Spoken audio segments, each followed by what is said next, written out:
All right, KVGC News Time, 7 minutes after the hour of 7 o'clock. Time for a look at the news for this, a Thursday, the 7th day of December for 2017.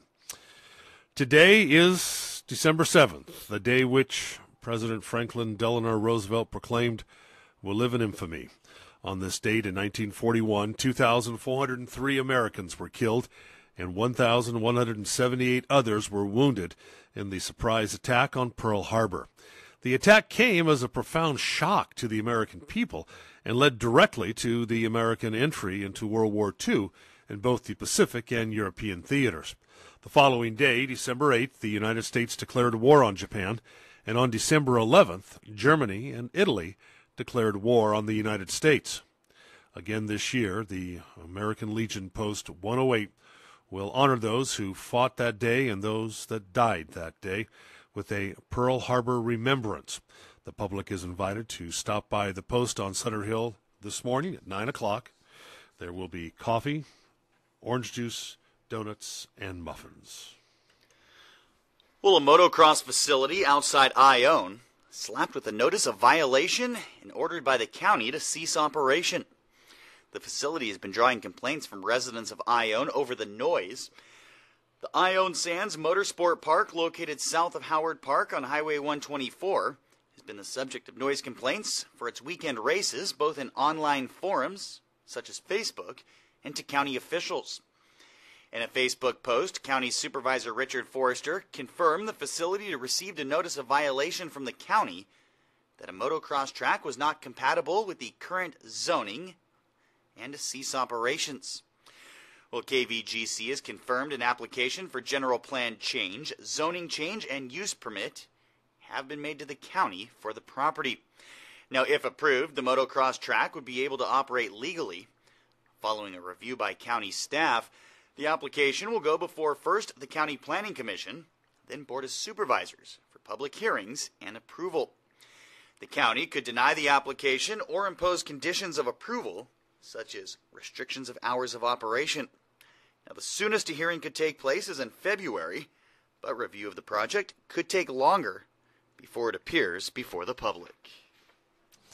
And the Board of Supervisors approved up to $150,000 in new playground equipment at Molly Joyce Park in Pioneer. Meeting Tuesday morning, the board signed off on a request from the Amador Recreation Agency to release money for the construction of a playground structure at Molly Joyce. The county's park plans have long called for a playground to complement the existing youth sports fields already in place. The money will come from impact fees collected on new housing construction in the upcountry. The supervisors also Tuesday approved an emergency permit that lets the Jackson Valley Quarry have an extra day of operation. The quarry will be able to work on Saturdays from 6 a.m. to 6 p.m. through the end of this year. The waiver was granted to allow the completion of a project shoring up levees along the Sacramento River ahead of the rainy season.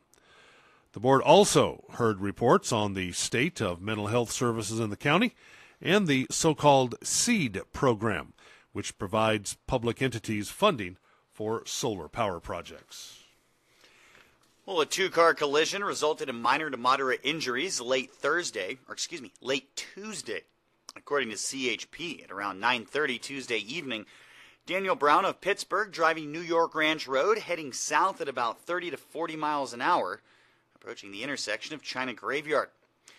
William Mize of Spokane, Washington, stopped on China Graveyard with his passenger, Victoria Talento, at the stop sign at the intersection with New York Ranch. Well, for unknown reasons, Brown suddenly turned his vehicle to the right into the path of Mize. The right front of the Brown's vehicle clipped the left front of the Mize's vehicle.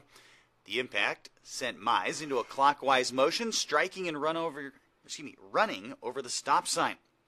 Now, Brown continued in a southerly manner and collided into a speed limit sign. Moderate injuries were reported. The accident still under investigation. And the city of Jackson still accepting applications for one available vacant position on the Jackson Cemetery Committee. Candidates should be able to dedicate time to monthly meetings. Knowledge of cemetery matters is desirable but not mandatory. Applicants must reside within the city of Jackson and be appointed by the city council to serve through June 30th, 2018. The cemetery committee advises and recommends policy for maintenance and operation of and improvements to Jackson Cemetery. The Jackson Cemetery Committee meets on the second Wednesday of each month at 10 o'clock. There's no compensation paid to members, and your application should be into the Jackson City Hall by Tuesday, the 12th at 5 p.m. Well, the Grinch is out this time of year. With the holidays upon us and online shopping growing ever more popular, the Amador County Sheriff Office would like to remind residents thieves love easy targets, such as packages on porches. Well, during the busy time of the year, the Sheriff Office needs our help reporting suspicious vehicles and persons. Some recommendations to reduce the risk of falling victim to package theft include tracking all shipments online, requiring a signature at delivery, shipping to a store when available, having packages sent to a workplace or trusted friend available to receive them, installing a locking bin for deliveries, and utilizing good quality surveillance cameras. The Sheriff Office reminds Amador County residents and visitors to stay safe, remain vigilant, most of all, have an amazing holiday season. Jingle and Mingle is the theme of the Amador Arts Holiday Mixer tonight at the Buffalo Emporium in Sutter Creek. From 6 to 8, guests can enjoy appetizers, liquid refreshments, and a holiday sing-along hosted by the student directors of Amador Arts. Amador Arts Program Director Megan O'Keefe will also perform. The event will again take place tonight. Entry is free for Amador Arts members and for those who renew tonight, or a $5 suggested donation for others. For more information, you can visit amadorarts.org today. Cry, you better not pout. I'm telling you why. Santa Claus is coming to town. Well, the Ione Fire Department's Santa Patrol hits the streets again tonight. Tonight, Santa will visit the Edgebrook subdivision. Starting at St. Andrews Lane, Santa and the department will head towards Shakely Lane and end on Poppy Lane. Santa's visits start around 6 p.m., but of course, the time may change or be interrupted in case of emergencies. He knows when you're away. Senator Epsling's up tomorrow in Ione, and then he'll be back in Jackson to visit with the Jackson Fire Department and Jackson residents the 20th through the 23rd. Well, that's a look at local news on a Gold Country Thursday morning from the KVGC News Center. I'm JD. And I'm Jim Geedy reporting. Do you think we could call Santa a volunteer because he works with the fire departments? I mean, he could be like a once-a-year volunteer for the Ione Fire Department, once a year for the Jackson. Yeah, I don't think he helps put fires out, but he's serving the community with the fire department. Well, you could ask somebody. That's a good idea. I'm curious.